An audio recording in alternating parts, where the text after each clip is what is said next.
What's going on, Chess YouTube? In today's video, the Indian superstar Arjun Erigaisi absolutely obliterates Magnus Carlsen and his Bongcloud-style opening in the 2024 Speed Chess Championships. Now in the game, Magnus Carlsen does open 1d4 and Arjun Erigaisi knight to f6, the Indian defense on the board for the Indian Super Grandmaster. Now c4 and e6.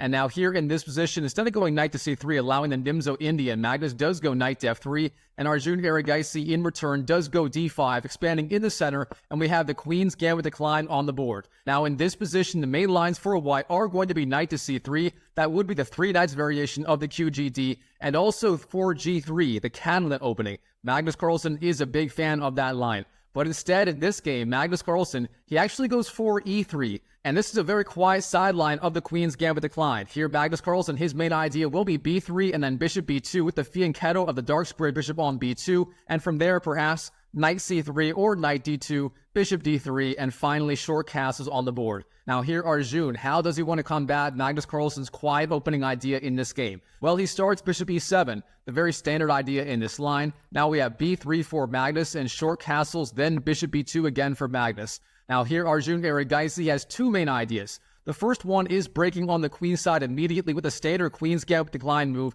That would be c5, and from there he would have a perfectly fine game. However, instead he goes for a more combative idea, b6, maintaining the tension in the center for now. Now here, Magnus Carlsen, he does have a wide variety of plans that he could choose from. For example, c takes d5 immediately is playable, knight to c3, knight d2, bishop d3 are also all very playable. In the game, Magnus does go knight to c3, a very interesting choice. Typically in this line, when you go b3 and bishop b2 in the QGD, you do want to go knight b to d2. However, in this game, knight c3 on the board, and this will have some subtle differences throughout this game. Now Arjun, bishop b7 with the fianchetto of the light square bishop on b7, very solid idea. And here Magnus, again, he has a few different ideas. You can take on d5, you can go rook c1, and you can also develop the light square bishop on, say, e2 or d3. Now in the game, Magnus does release the tension in the center with the move c takes d5, and this turns out to be a slight weakening move for Magnus. Here Arjun can take back with the e-pawn or the knight. Taking back with the e-pawn is a solid choice. You would get a Carlsbad structure in the center of the board. Of course, the Carlsbad being defined by white not having a c-pawn and black not having an e-pawn. However, in the game, Arjun plays the stronger idea. Knight takes d5, putting pressure on that knight on c3 immediately, and now that knight on d5 is very well placed. Now here, Magnus Carlsen, once again, he has a wide variety of moves he could play, and the main idea is simply getting that light square bishop out into the game. So, bishop e2, d3, c4, and b5 are all very, very playable here. However, instead, in the game, Magnus Carlsen does take on d5, knight takes d5 on the board, and this turns out to be a minor mistake. Here, the move for black is queen takes d5, and now that queen on d5 for Arjun is extremely well placed. It's putting a lot of pressure on this diagonal. We can see if Magnus does go, say, bishop e2 and then short castles, that knight on f3 will be pinned to that pawn on g2. If it moves to, say, g5 or anywhere else, then queen takes g2 would be a very dangerous mating idea. So here, Magnus Carlsen, he has to be very, very careful throughout this game to not fall victim to this pressure with the queen and the bishop on the long diagonal.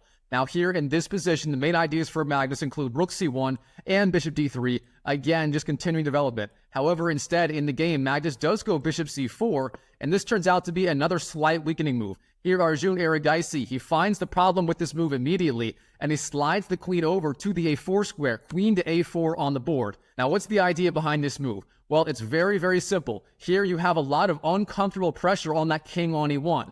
If you go, say, queen d2 trying to block the check, that would be an epic blunder. Then Arjun just goes bishop b4, and believe it or not, there is no good way to relieve the pin. If you go bishop c3, you just lose the bishop on c3, and that means no matter what, you are losing the queen on d2. So, queen d2 does not work. With that in mind, what are you supposed to do? Well, you can go knight d2, blocking the check with the knight, but that would drop the pawn on g2, as the knight is pinned to that g2 pawn.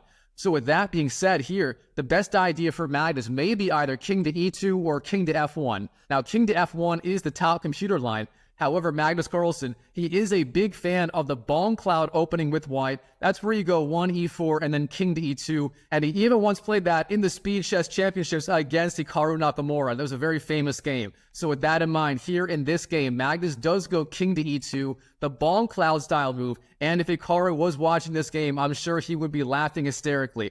Alright, now in the game, Arjun Erigaisi, he stays composed. He just goes knight d7, bring his knight into the game, sending up potentially c5 ideas on the next move. Now here Magnus Carlsen, a3, guarding that a2 pawn, setting up rook c1 ideas, and setting up b4 ideas, expanding on the queen side. Now Arjun Erigaisi, rook fd8, getting the rook into the game.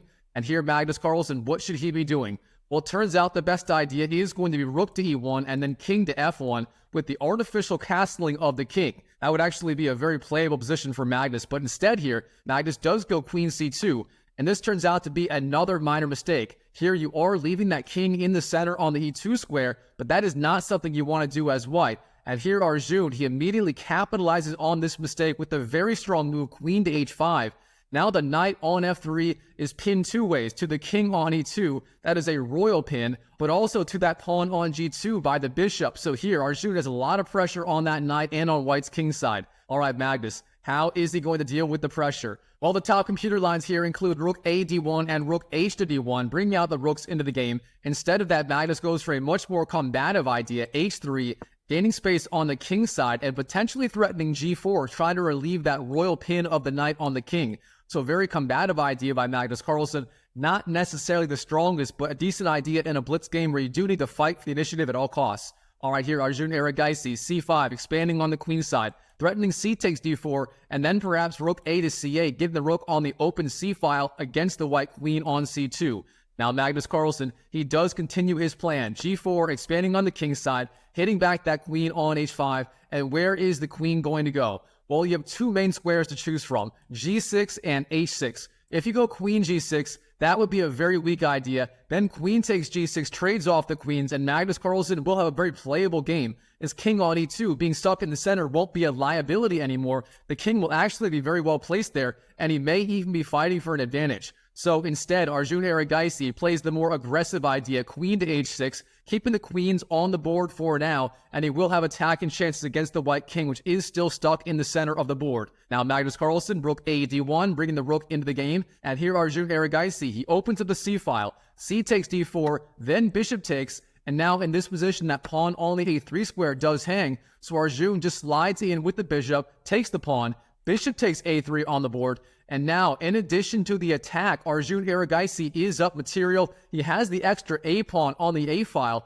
and that is going to be a huge asset, especially as the game progresses into an endgame. I mean, for example, you can imagine in a king and pawn endgame, that would be completely won for Arjun. He would just push those pawns down the board, create a pass pawn, deflect the king, and then gobble up all the pawns on the king side over here. So Arjun will have the advantage in the endgame, in addition to his middle game advantage here so far. Now, Magnus Carlsen, he understands this. He knows he has to make something happen. He has to make it happen fast. So with that in mind here, he expands on the king side with a very creative idea, h4, threatening g5, and then maybe even h5 and g6. And if Magnus can get those moves in, he might even have an attack against the black king on g8. He could slide his rook over to the g1 square, and that would be very dangerous for Arjun. So Magnus trying to make something out of this game. All right, Arjun Erigaisi, what should he be doing here? Well, he has a few different good ideas in this position. For example, first of all, bishop to e7 would be a very good move. The bishop is slightly misplaced on a3. It did win the pawn on a3. That was a good idea, but now it is misplaced on a3. Therefore, bishop e7, getting the bishop back closer to the defense of the king side would be a good move. Beyond that, you can also go knight to f6, shockingly. Then g5 is not a threat, as you can go queen to h5,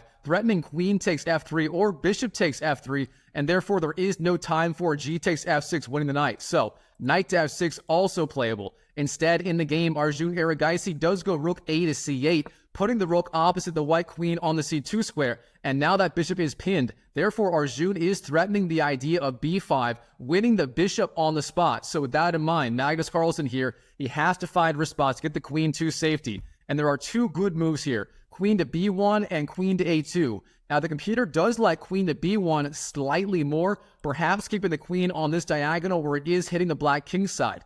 Instead, queen to a2 on the board hits the bishop on a3, and now the bishop does have to retreat.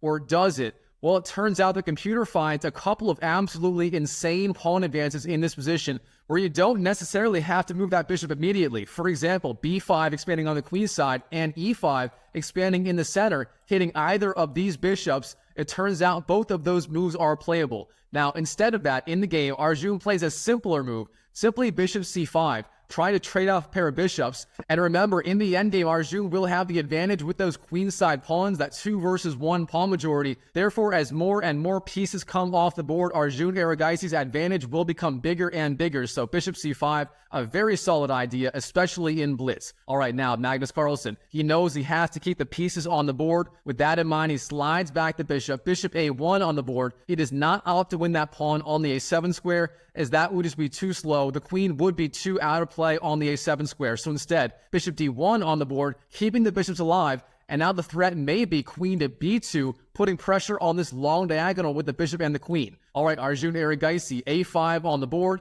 defends the pawn on the a file. There are no queen takes a7 threats anymore, so that is a very solid idea by Arjun. But now Magnus, he is not done attacking on the king side. Here in this position, he doesn't go g5. The problem with g5, once again, is black would go queen to h5, and suddenly the queen and the bishop would be putting an enormous amount of pressure on that knight on the f3 square. So with that in mind here, Magnus Carlsen, he does not allow queen to h5, blockading the pawn. Instead, he goes h5, expanding on the king side, and now the threat is g5. And believe it or not, that move would trap the queen on the spot. The queen would literally have nowhere to go along the 6th rank. So Arjun Erigaisi, here in this position, he has to find a way to stop the g5 idea. And he does that with the move bishop e7. Very solid idea. Now the bishop and the queen control the g5 square. Therefore, g5 is not a possibility. That would lose the pawn on the spot. All right, Magnus Carlsen now in this position, queen to a4 on the board, putting pressure with the queen on this diagonal.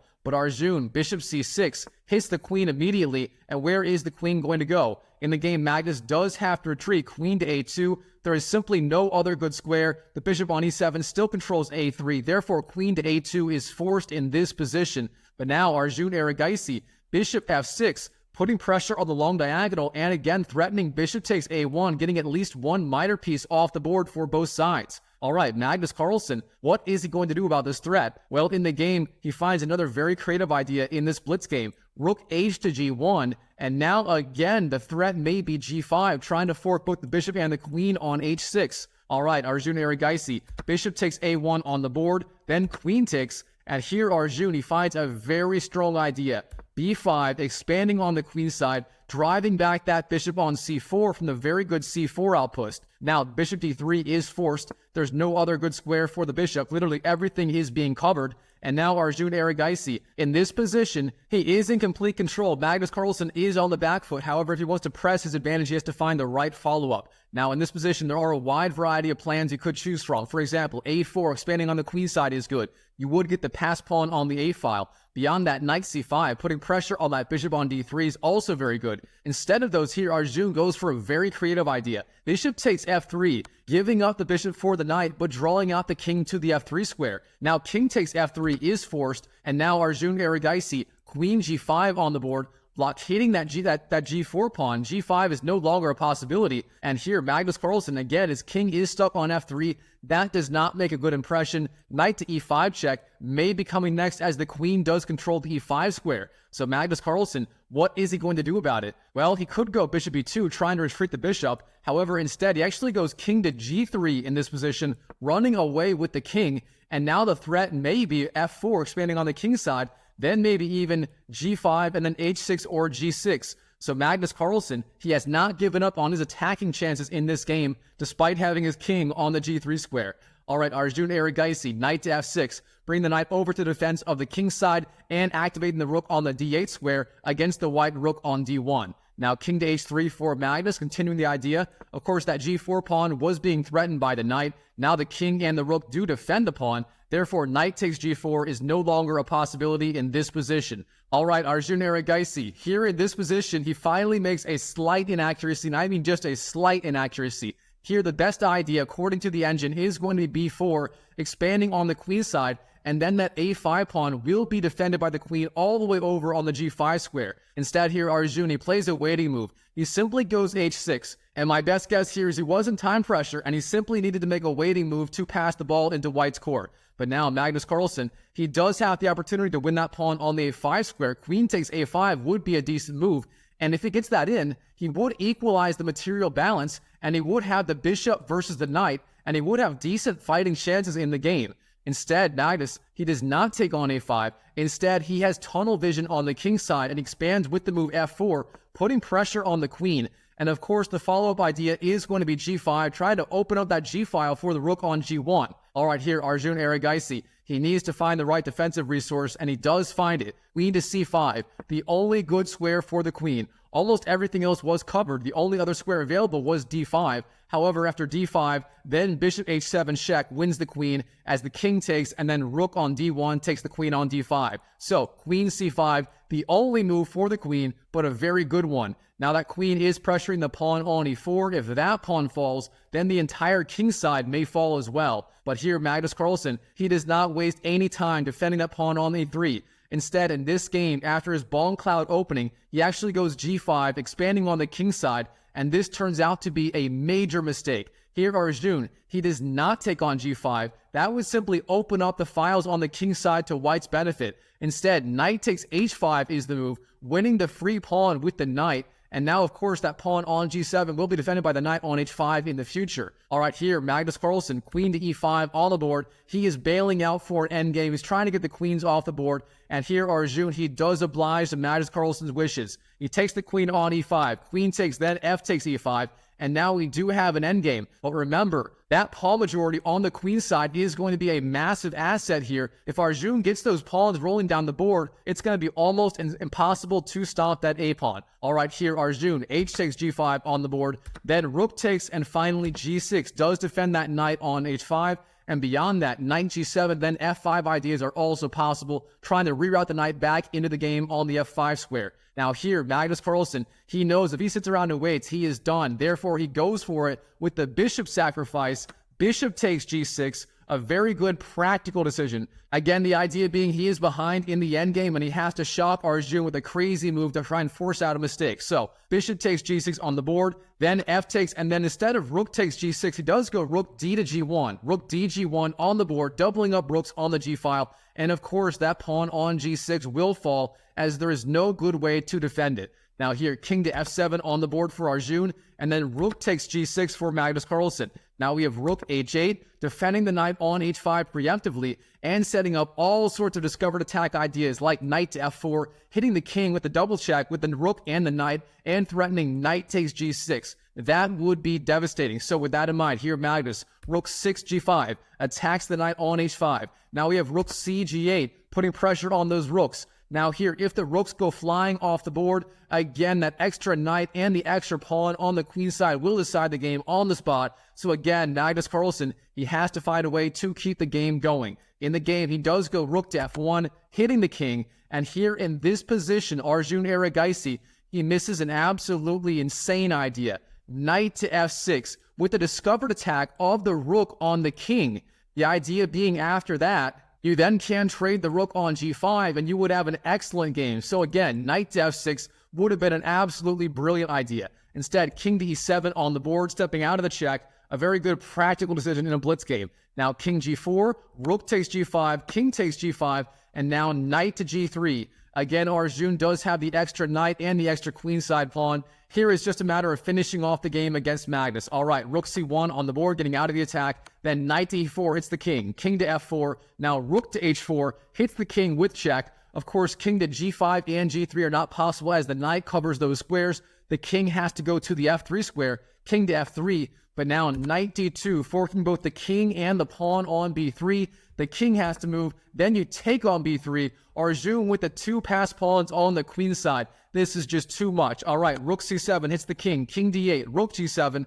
And here in this position, a4 for Arjun Erigaisi. And Magnus Carlsen knows what he's beat. His Bongcloud opening got beat in this game, and Arjun Erigaisi shows why he is truly one of the strongest players in the world and does belong in the 2800 ELO club. Wow, what a game by Arjun Erigaisi and Magnus Carlsen in the 2024 Speed Chess Championships. Alright, Chess YouTube, I hope you enjoyed this video. If you did, smash that like button. Thank you so much for doing that. And while you're at it, check out this video right here, where Magnus Carlsen sacrifices the queen right out of the opening against Arjun Erigaisi. That is one of the craziest queen sacrifices you will ever see. So check it out. and I'll see you in the next video. And by the way, guys, everyone's saying I'm AI in the comments section. I am not AI. This is my anti-AI, video thing. If you're watching till the end, this is me, Dr. Mike Chess, not an AI, in your face. All right, I'll see you in the next video.